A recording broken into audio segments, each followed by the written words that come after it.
자, 25페이지.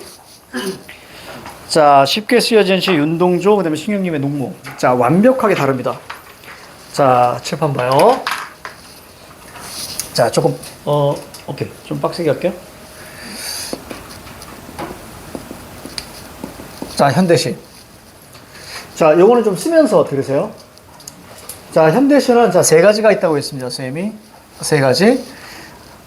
자, 하나는, 자, 부조리한 시대 연실. 자, 부조리 시대 연실. 부조리라는 것은, 자, 나를 힘들게 하는 어떤 것 정도로 보시면 됩니다. 보통 억압과 착취, 이렇게 보통 얘기하는데, 자, 부조리한 시대 연실은, 자, 세 가지가 있어요. 크게 두 가지. 자, 하나는 역사적 상황은 세 가지. 자, 한번 쭉 한번 읊을게요. 자, 일제. 자, 분단 전쟁. 독재예요. 그래서 아까 우리가 봤던 자, 미스터 방 같은 경우는 일제에서 해방까지, 그러니까 부조리한 시대 연실인 거예요. 그럼 부조리한 시대 연실에서는 비판하고 저항하는 게 적극적 태도 맞는 거죠. 자, 그 다음에 우리가 사회적 상황. 자, 사회적 상황은 우리가 산업화와 도시화입니다. 이렇게 두 가지. 그래서 오늘 신경님의 농무가 바로 여기에 우리가 산업화를 이따가 살펴볼 거예요. 두 번째는 대상의 자, 부재 및 결핍. 대상의 부재 및 결핍. 자, 이걸 우리는 이별이라고 이야기합니다. 이별. 자, 세 번째. 자, 세 번째 우리가 비로소 성찰 깨달음이에요. 자, 요 성찰은 두 가지로 나눠집니다. 하나는 인생적 성찰이 있고요. 또 하나는 개인적 성찰이 있어요. 자, 그래서 보통 이제 현대시의 부정적 상황이 뭐가 있니? 라고 하게 되면 얘 마이너스고요. 자, 얘 마이너스고요. 그 다음에 여기 개인적 성찰이 마이너스. 그래서 현대시의 부정적 상황은 세 가지로 압축이 돼요, 사실. 이 이외에 없다고 생각하시면 돼. 그치? 이렇게 딱 압축하는 거야. 자, 그래서 우리는 예로 끌고 갈 거예요. 먼저 윤동주의 자, 쉽게 쓰여진 시. 선생님이 늘 말씀드리죠. 근현대시 미남이 셋이 있다고. 그치? 3위가 윤동주, 2위가 백석, 1위가 나. 이렇게 선생님은 생각하고 있습니다. 볼게요. 그래서 이런 거 하면 믿어주는 게 내 아들밖에 없어. 내 아들. 그렇지. 내 아들. 아유, 착한 녀석. 아빠를 좀 이렇게 믿습니다. 이 녀석이 저번에 수학을 50점 맞아가지고. 수학 50점 맞아가지고. 내가. 아니, 지금 초등학교 이제 6학년 돼. 그래서, 야, 너 50점은 좀 심하지 않네? 이렇게 저번에 80점 나왔었거든. 야, 50점은 좀 심하지 않아, 이 녀석아? 그랬더니, 좀 어려웠어. 그치, 어려울 수 있지. 그러면 내가 한 달을 기다려줄 테니, 자, 50점보다 다음 목표는 70이다. 왜냐면 예전에 80이었으니까 70 될 수 있을 거야. 할 수 있어? 그러면 어떻게 하면 할 수 있을까? 그랬더니 스스로 얘기를 하더라고. 이제 쇼츠 보면서 숙제 안 할게. 콜. 그래서 곧 이제 나옵니다. 결과가 이제 나옵니다. 그래서 70점 넣으면 피규어 하나 사주기로 했습니다. 피규어 콜. 이렇게. 자, 그렇습니다. 집에 피규어가 많아요. 피규어 많습니다. 자, 그래서, 자, 볼게요. 갑자기 생각이 났어. 자, 윤동주 별표야. 윤동주, 이제부터 강의하는 거. 자, 윤동주 공식을 알려드릴 거예요, 지금부터. 윤동주는 지금까지 평가원에서 8번 나왔습니다. 다른 시로. 그래서 선생님이 지금부터 윤동주 공식을 알려드릴 거거든. 그러면 이대로만 대입시키면 어떠한 윤동주 씨가 나와도 다 풀어낼 수 있어. 알겠지? 자, 이건 책에 없는 거니까. 자, 갑니다. 윤동주부터 볼게요. 자, 갑니다. 언제 때 사람? 일제 강점기 때 사람이다. 라고 생각하시면 되고요. 자, 윤동주는요, 이렇게만 알고 계십시다. 자, 바로 개인적 성찰 이렇게 알려주세요.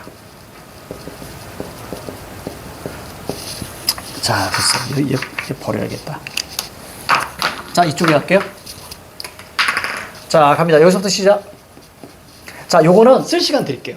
선생님이 요렇게 적을 거기 때문에 쓸 시간 드릴 테니까 쓰지 못하면 사진으로 찍으셔도 됩니다. 집에 가서 따로 정리하셔도 돼. 보는 게 중요해. 자, 먼저, 자, 일제강점기예요. 자, 일제입니다. 얘는 부조리한 현실입니다.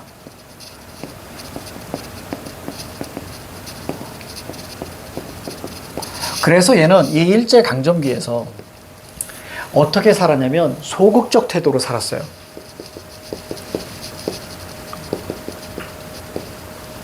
자, 이 부조리한 시대 현실, 당연히 억압이 있었겠죠. 그렇죠? 이거에 대해서 얘가 적극적으로 대응하지 못하고 소극적으로 살았어요.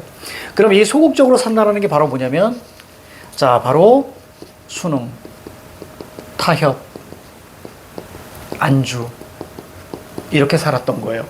그래서 윤동주는 자신을 돌아볼 때 성찰한다는 것은 어떤 거냐면, 성찰한다는 것은 나를 분리시켜야 되는 거예요.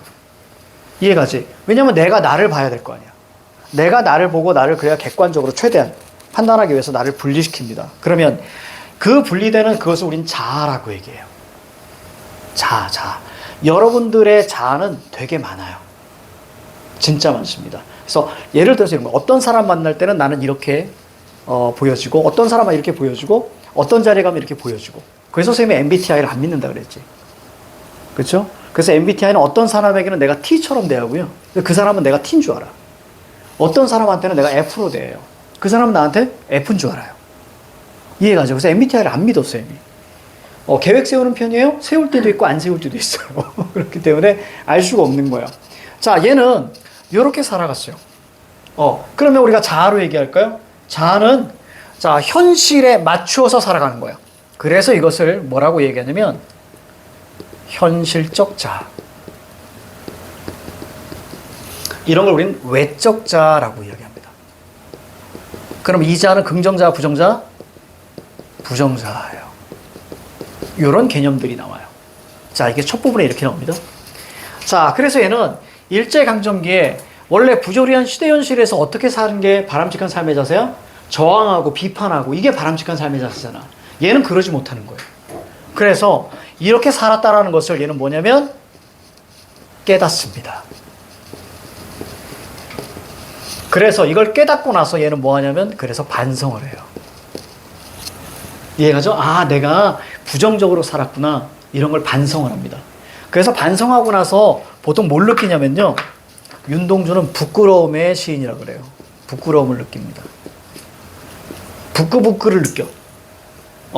그리고 나서 얘는 뭐 하냐면, 얘 여기 봐봐. 부조리한 시대 현실에서 지향하는 것은 적극적 태도거든요. 얘들아, 적지마. 저걸 좀 맞춰볼까? 자, 반성을 합니다. 자, 그래서 부끄러움을 느끼죠. 그래서 결국 어디로 가요? 이렇게 가는 거예요. 이때 적극적 태도로 선생님이 좀 이것저것을 열거할게요. 자, 적극적 태도에 해당하는 것을 전체 열거합니다. 자, 당연히 얘는 뭐예요? 부조리한 시대 현실을, 자, 어떤 비판. 자, 그 다음에 극복 의지. 자, 그 다음에 희망을 갖죠. 자, 뭐에 대한 희망이에요? 독립, 광복. 이해갑니까? 그리고 생명력. 그러니까 여기서 어떻게 살았다는 얘기야? 무기력하게 살았다는 얘기죠? 이런 걸 깨닫습니다. 이런 것들을 다 묶어서 우리는 뭐라고 이야기하냐면 순수라고 하는 거예요. 그래서 윤동주 하면은 순수의 삶 추구, 그럼 다 이런 거예요. 적극적 태도. 그럼 얘는 어떤 자아예요? 여기가 현실적 자아라고 그랬잖아. 그럼 얘는 철저하게 플러스 자아가 돼서 현실의 반대 이상적 자아. 자, 외적 자아의 반대 내적 자아. 그래서 이렇게 가는 거예요. 이게 윤동주 공식이야. 그러면 이것을 선생님이 도식화 시켜볼게. 자, 갑니다. 자, 가자. 뭐부터 나와? 부정적 상황부터 나와. 그리고 나서 쭉 이어집니다. 여기까지의 반성이 나와요. 이 반성 우린 다른 말로 뭐라 그래? 성찰이라고 해요. 그리고 여기서 부끄러움이 나와. 그리고 마지막 태도. 태도에서는 어떻게 마무리된다? 무조건 플러스. 극복 의지로 마무리가 됩니다. 전체 흐름이 이렇게 나와요. 그럼 여기 중간에 뭐가 있어? 그렇지. 빠뜨가 이렇게 있게 되는 거야. 이 흐름. 이게 다야. 그럼 머릿속에 이렇게 생각하셔야 돼. 아, 윤동주 나왔어. 그럼 앞에 부정적 상황을 얘기해 줄 거고, 그리고 자신의 이런 마이너스 얘기가 나옵니다. 그래서 반성해요. 그리고 부끄러움. 그리고 나서 마지막 뭘로 끝나? 이렇게 끝난 거예요. 이해가죠? 무조건 이렇게밖에 안 나와. 윤동주는. 그래서 어떤 내적인 어떤 극복 의지를 자, 담는 거죠. 그럼 여기서 우리가 팁 하나 더 갈게. 팁 하나 더 갈게.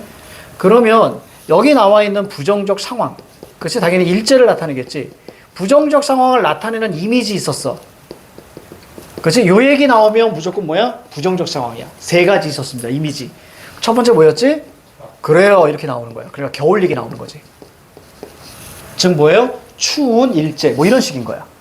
그 다음에 두 번째, 그래요. 어둡다. 암담한 일제. 이렇게 나오는 거야. 밤 같은 일제. 됐죠? 그 다음에 세 번째, 거세다 나옵니다. 비바람이 눈보라가 몰아치는 그 시절. 뭐 이렇게 나온다고. 자, 거세다. 요렇게 나오게 되는 겁니다. 자, 요거 다 적으세요. 자, 요것만 알면 자, 충분히 풀어낼 수 있어.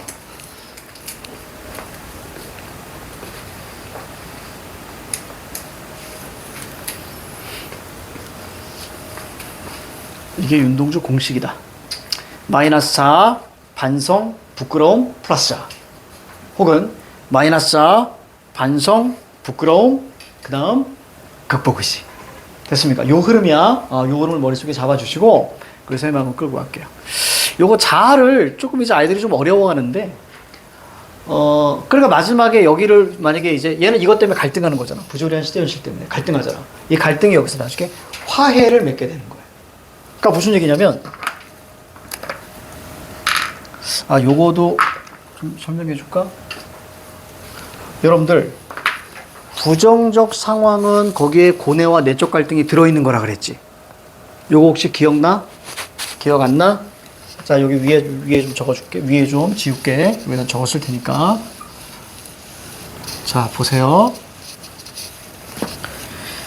자, 예전에 쌤이 자, 어떠한 시적 화제가 처한 현실이 있는데 이 상황을 가만히 보니까 자신이 생각하는 이상과 자신이 현재 있는 현실이 달라. 이런 걸 괴리라고 합니다. 이런 거야. 내가 추구하는 게 자, 대학생인데 지금 현재 고딩인 거야. 이상과 현실이 달라요. 그래서 얘는 이것 때문에 뭐 하냐면 내적 갈등을 겪지. 그래서 이 내적 갈등 때문에 얘는 괴로워합니다. 고뇌해요. 그리고 나서 이런 상황을 어떻게 인식해? 부정적으로 인식하는 거예요. 그래서 상황이 마이너스가 되는 거예요. 여기까지는 이해가지? 자, 그러니까 상황이 안 좋으니까 얘 마음도 어떻겠어? 안 좋죠. 그래서 마이너스 정서로 간다 그랬잖아.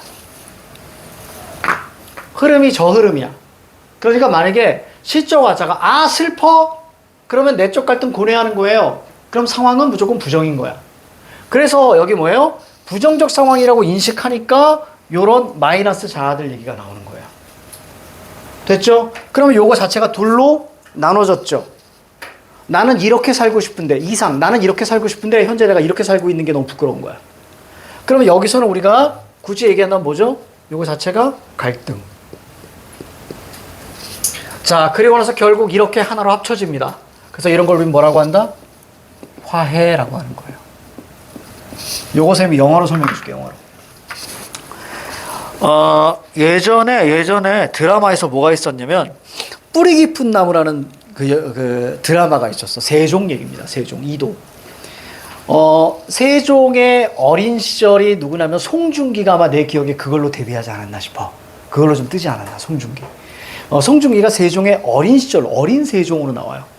그리고 나서 어른 세종이 한석규야. 한석규는 늘 세종이야. 그래서 그 어릴 적에 그 송중기가 그럽니다. 난 나중에 커서 백성을 위해서 살 거고 백성을 위한 글자를 만들 거야. 라는 얘기가 앞부분에 잠깐 나와요. 그리고 얘가 큽니다. 그리고 어른 세종이 된 거야. 한석규가 된 거야. 그런데 얘가 글자를 만든다는 소식이 전해지자 수많은 신하들이 다 반대하고 나서는 거야. 물론 나중에 글자를 만들고 나서 신하들이 그거 보고 괜찮은데? 이렇게 생각을 해서 결국 지지하지만 글자를 만든다는 건 사실 때문에 모든 신하들이 반대합니다. 왜? 중국 글자가 있었으니까. 그때 사대주의잖아. 중국을 섬겨야 되잖아. 다 반대합니다. 이때 세종이 지쳐요. 지쳐서 자기의 서재로 들어옵니다. 들어와서 이 옷을 이렇게 벗어 던집니다. 던지고 나서 생각합니다. 이제 현실과 타협하는 거야. 그래, 이 글자 만들어서 뭐해?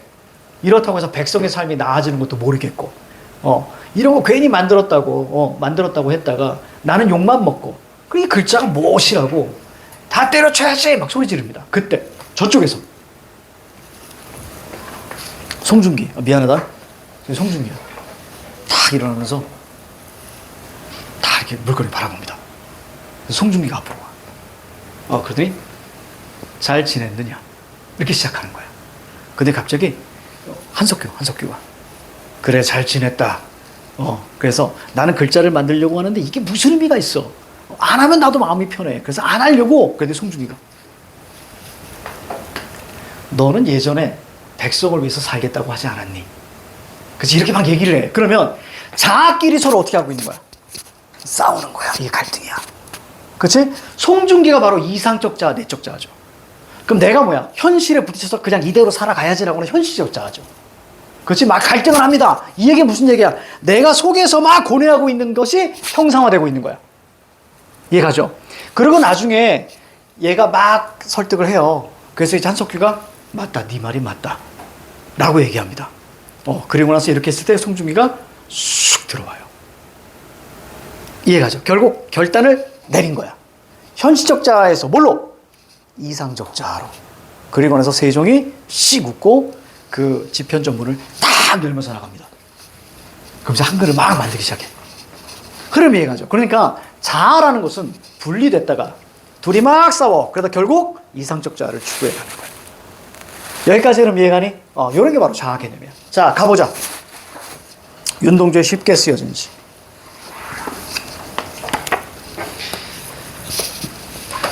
여러분 한번 읽어볼래? 자, 시작. 한번 읽어봐.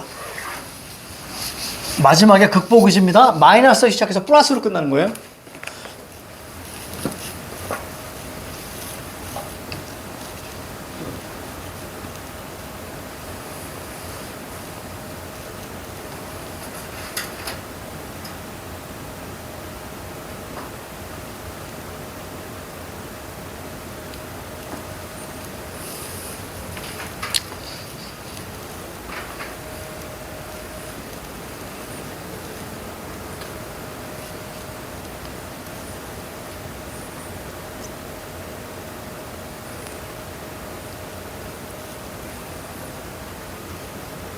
됐습니다.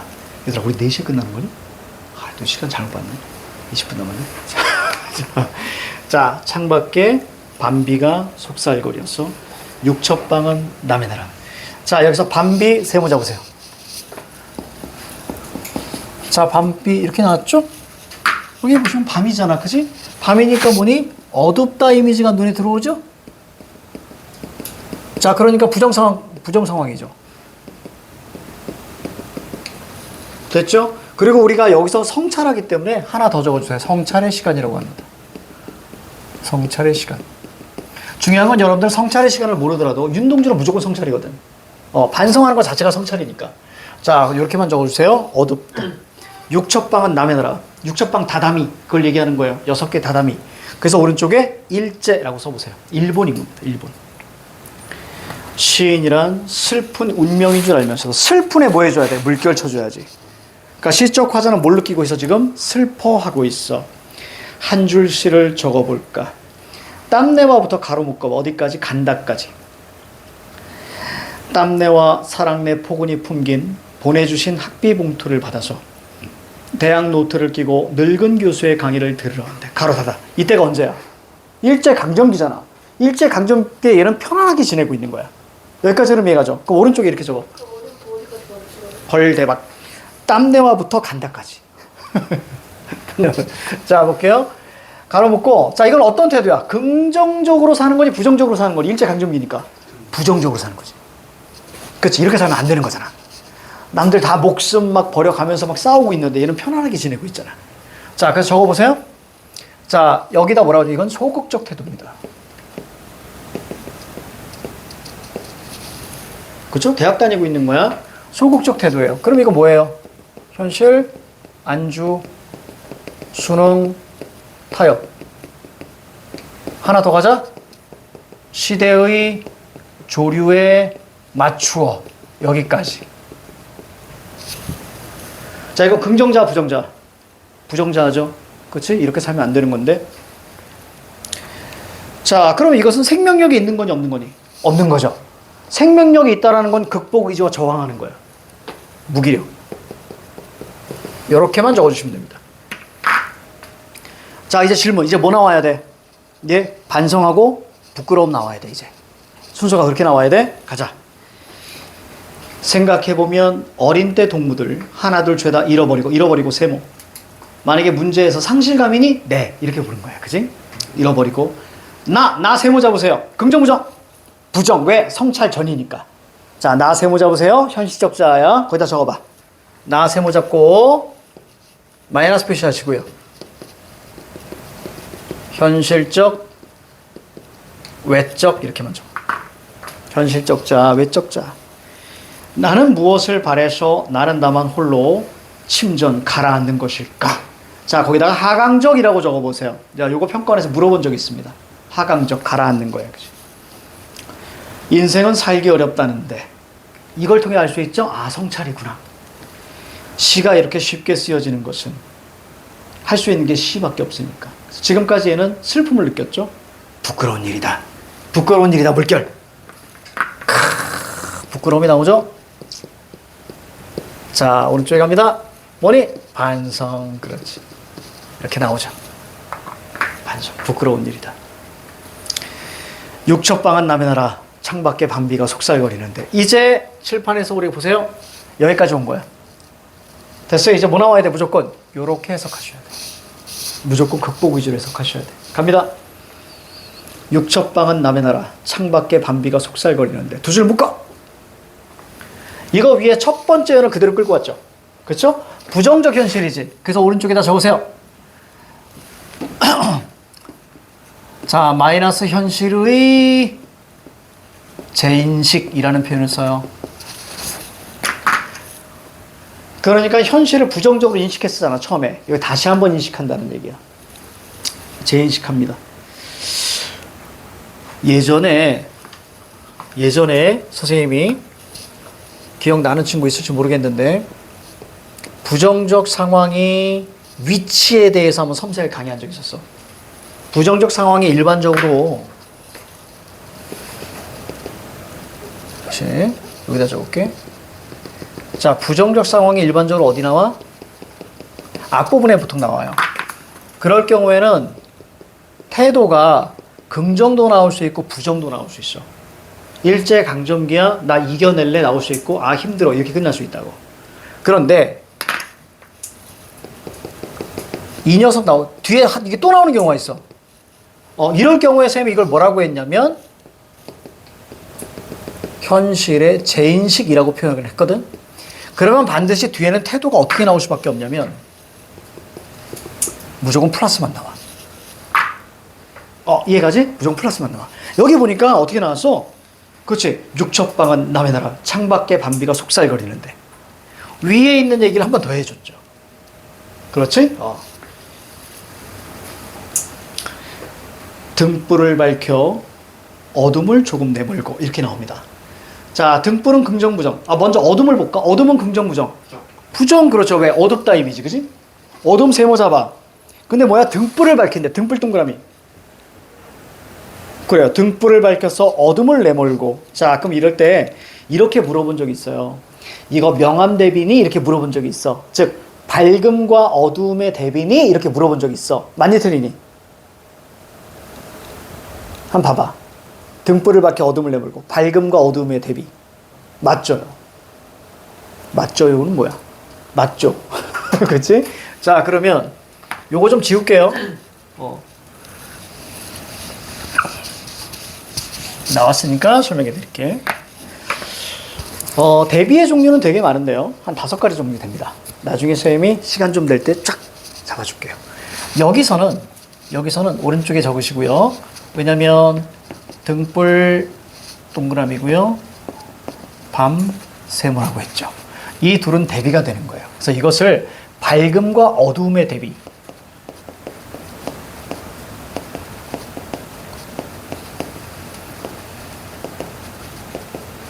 그래서 이 녀석을 명암대비라고 하기도 합니다. 이렇게 이야기를 해요. 예를 하나, 여러분 혹시 중학교 때 성탄제를 배웠는지 모르겠는데, 성탄제에서 이런 게 나와요. EX. 어두운 방 안엔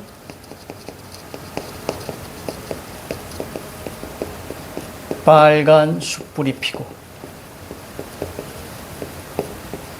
이게 대표적인 명암 대비예요. 어두운 방 안에 빨간 숯불. 그렇지. 됐죠? 이게 이제 명암 대비라고 볼 수 있습니다. 자, 이때 하나 더 갈 거예요, 선생님이. 여기서 끝나면 안 돼. 여러분들 오늘 많이 주려고. 자, 자연스럽게 이어갑니다. 자, 보세요. 일제강점기 지식인 화자. 자, 어떤 식으로 간다 그랬냐면, 보세요. 부정적 상황이죠? 3가지. 자, 뭐가 있었습니까? 어둡다, 차갑다, 거세다. 여기서는 뭘 얘기했어? 어둡다로 얘기했지. 창밖에 밤비가 속삭이려. 그러면 지식인 화자일 경우에는 어떤 식으로 간다? 어둡다니까 뒤에 밝다로 마무리하는 거야. 그러니까 등불 얘기 나오는 거야. 그렇죠? 밝다니까 아침, 등불 이런 것들이 나오는 거예요. 차갑다니까 여기에 뭐니? 따뜻하다. 그렇지. 자, 밝다니까 이거 볼까? 밝다니까 아침, 뭐 태양. 여기서 얘기하는 등불. 이런 시어로 얘기해 주고요. 따뜻하다. 제일 많은 게 뭐야? 봄. 자, 그 다음에 거세다에서 뭘로 가니? 생명력으로 가는 거야. 제일 많이 얘기하는 게 뭐라고요? 꽃. 그렇지. 흐름이 이렇게 가는 거예요. 지식인 화자. 그러면 얘네들을 전부 다 묶으면 얘네들을 다 묶어. 이런 거 암기하라 그랬지. 플라스테도 암기하라 그랬지. 플라스테도. 의지죠. 그렇죠? 의지랑 똑같은 말 뭐니? 희망. 그렇지. 또 똑같은 말? 생명력. 그렇지. 이런 것들을 묶어서 지향. 요거 암기. 해도 이거밖에 없으니까 이렇게 가는 거야. 그러니까 여기서도 자, 뭐 등불을 밝혀 어둠을 내몰고 이렇게 얘기했으니까 당연히 뭘로 가는 거야? 그렇지. 등불을 밝혀서. 그렇지. 이렇게 가는 거야. 이걸 우리가 잡고 있어야 돼. 자, 가봅니다. 시대처럼 올 아침. 또 나왔잖아. 아침 동그라미. 그렇지. 밝다로 나오잖아요. 아침을 기다리는 물결. 지향이라고 써봐. 지향. 지향은 내가 바라는 거야. 지향하는 최후의 나 동그라미. 자, 부끄러움 이후의 나야. 지웠네? 자, 부끄러움 이후의 나니까 이것은 부끄러움 이후의 나. 긍정자입니다. 거기다 적으세요. 긍정자. 자, 긍정자야. 긍정자 씁니다. 이상적 자. 그렇지. 내적 자. 이런 걸 좀 어렵게 반성적 자라고 하기도 해요. 반성 이후의 자. 반성적 자. 이렇게 얘기하는 거예요. 최후의 나. 나 이제 성찰 끝났어. 나는 나에게 작은 손을 내밀어. 앞에 나 동그라미. 뒤에 나 세모. 됐습니까? 이상적 자는 자, 뭐 바로 이제 부정적 자에게 작은 손을 내밀었어. 눈물과 위한 물결 잡아. 뭐니? 연민입니다. 그동안 고생 많았어. 많이 힘들었지. 이런 얘기입니다. 자, 최초의 악수. 악수 동그라미. 거기다 적어. 2글자. 화. 해. 그렇지. 이게 바로 뭐냐면 화해했다는 얘기는 갈등이 어떻게 됐다는 얘기야? 해소됐다는 얘기고 이거 자체가 의지입니다. 화해한다는 악수하는 이렇게 마무리. 즉 부정자에서 긍정자로 마무리되는 거예요. 알겠지? 자, 요 흐름이 바로 이제 윤동주에 쉽게 쓰여진 시야. 자, 그러면 한 장 넘겨봐.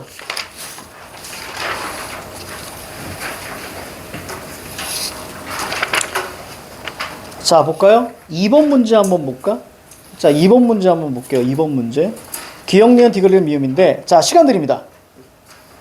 자, 2번 문제 한번 풀어봐, 시작.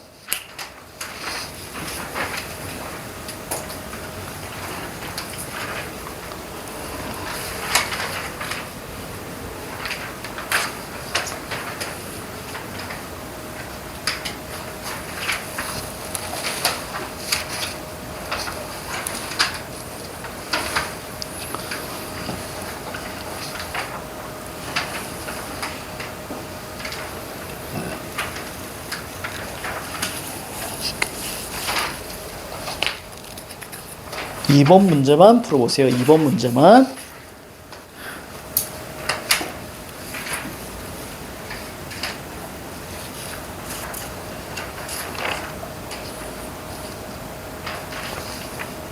자, 됐나요?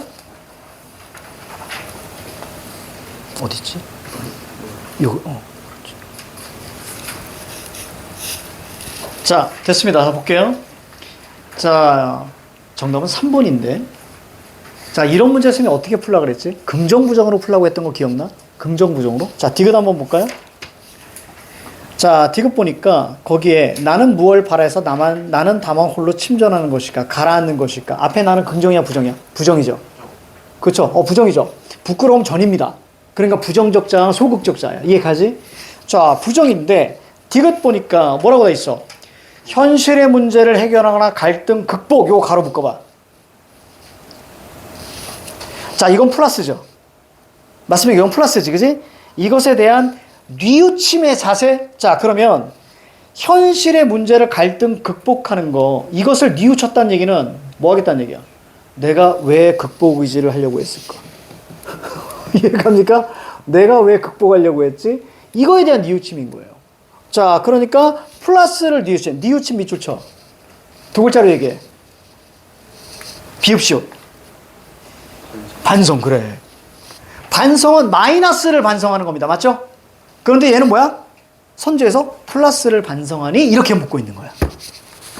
그러니까 정답 몇 번? 3번. 이렇게 가야 돼. 이거 되게 좋은 선지야. 여러분 진짜 헷갈리게 잘 나와주는 겁니다. 자, 그리고 나서 동그라미 5번 볼까요? 동그라미 5번 선지 볼까? 동그라미 5번 선지. 자, 나머지 여기 선지를 한번 설명해 줄게요. 봐봐. 동그라미 5번 어떤 나라가 눈에 들어오니? 화해가 눈에 들어와야지. 그렇죠? 화해가 눈에 들어와야 돼. 화해. 1번 선지 볼까요? 화자의 자기 성찰이 이루어지는 배경, 밤비입니다. 그렇죠? 그럼 당연히 어둡죠. 그럼 어두우니까 뒤에 괴로움, 쓸쓸함은 왜 나오는 거야? 상황이 안 좋으니까 안 좋은 마음. 이건 무조건 맞는 거야. 이해가죠? 선생님, 여기 괴롭다라는 얘기, 쓸쓸하다는 얘기 없는데요. 선생님이 이렇게 얘기했지. 지웠네? 자, 상황과 정서는 어떤 관계라 그랬어, 선생님이? 유기적 관계라 그랬지. 아까 선생님이 부정적 상황에서는 고뇌 갈등이 막 나온다 그랬잖아. 그지? 그러면 부정적 상황이 나오면, 자, 이거에 대해서 정서가 나오게 되는데, 정서 부정, 긍정 부정? 부정. 이게 보편성이죠. 이해갑니까? 보편성. 이게 유기적이라 그랬어? 그러니까 거기 어둡다라고 표현했으니까 마음은 안 좋아야죠. 그러니까 쓸쓸한 괴로움이 맞는 거예요. 이해가죠? 부정적 정서가 나와야 되는 게 맞는 거야. 자, 근데 동그라미 2번 볼게요. 동그라미 2번 보니까 한 줄 시를 적어볼까 이랬어. 질문 던질게. 요 파트, 요게 니은에서는 적극적 자야, 소극적 자야? 소극적 자 얘기지. 부끄러움 전이니까. 맞아요? 자, 그럼 거기 보세요. 암울한 현실 문제에 맞서는 건 적극적 자. 이거보다 시를 지으면서 살아가는 시인의 현실적 한계. 이게 뭐예요? 소극적 자. 그러니까 맞는 거예요. 부정으로 얘기했으니까 맞는 거예요. 자, 4번 볼게요. 4번이 어디 있어? 리을. 최후의 나입니다. 이 나, 긍정자, 부정자. 긍정자, 최후의 나. 어두운 현실의 타협 X. 새로운 시대의 전망, 다른 말로 바꿀게, 희망. 그래서 not 부끄럽게 살겠다는 화자의 어떤 단어 눈에 들어와? 의지. 그렇지. 요거까지 설명하고 좀 마무리 좀 볼까요? 자, 칠판 한번 보세요. 어떤 친구가 물었어. 선생님, 의지를 잡는 게 어려워요. 라고 이야기합니다. 모든 태도의 기준은 의지입니다. 의지가 있느냐 없느냐. 그래서 의지가 뭐냐면 의지는 노력하면 의지라 그랬어요. 그리고 이 노력이라는 것은 두 가지가 있다 그랬죠. 하나는 자, 심리 태도적 노력과 또 하나는 행동적 노력이 있다 그랬어. 아까 어떤 시가 있었냐면